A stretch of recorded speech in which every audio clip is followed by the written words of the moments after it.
Years ago, in the fall of 2014, I attended Chico State for my freshman year in college. I moved 8 hours away from home because I wanted to experience something new. I made lots of friends, I had a bunch of fun, but that fun turned into me not paying attention to my grades, and eventually that led to me being academically disqualified from Chico State. Basically, if you don't know what academically disqualified means, is that your GPA gets lower than the certain requirement that you need to continue at Chico State. I believe my GPA was at 1.2 and you like a 1.2 something, so just barely. But that was a really eye-opener for me because I wasn't really used to that. I was used to being a good kid, good grades and everything. Towards the end of that first year, I made plans with a roommate of mine to continue being roommates in the fall. I was going to be working when I came back, and I was going to figure out how I was going back to school. I worked a part-time job when I moved back to LA for the summer. I came back in August to eventually move in. My parents let me move in. My roommate left that day because he was going to move in the next day, and my parents drove back to LA. So that first night was really rough for me because I was alone. Didn't have anybody in that apartment, and I wasn't used to that. I was either with my friends, my family, with my brother. Always had someone to hang around with, and being alone was like really tough. I was scared. I didn't have a plan. I didn't know what I was going to do next.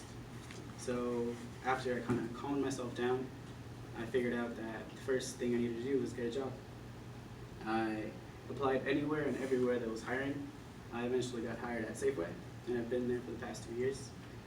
I don't enjoy working at Safeway that much, but it was valuable for me to be there because I met a lot of people. I met people my age who were in school and didn't have their life figured out, but they were at least in school. And I met people who were working at Safeway for as long as I had been alive. And those people were, in a way, parent figures to me because they were worried and they didn't want me to be at Safeway for the rest of my life like they were.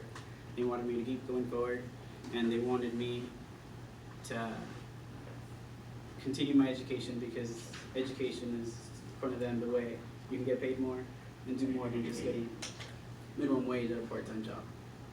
I also had the friends that were my age and in school, and they were the ones that didn't necessarily do something specifically for me, but them being in school, worrying about homework, worrying about finals, that made me open my eyes and realize I didn't want to be making minimum wage at a part-time job. So in July of this year, a month before school started, I decided that I had wasted enough time not doing anything for my career or for my future. I applied to Butte a month before school started, and now I'm here in school after 2 years of not really doing anything besides working and watching Netflix. The reason I chose this story was because I'm not saying to move 2 hours away from where you know, no friends, very little money, and no plan. Don't do that. That's not very smart. I'm just saying that if you want something to happen in your life, don't just sit around waiting for it to happen because it won't happen. You need to take the first step, and you need to be the one that decides to do something about your future. Thank you.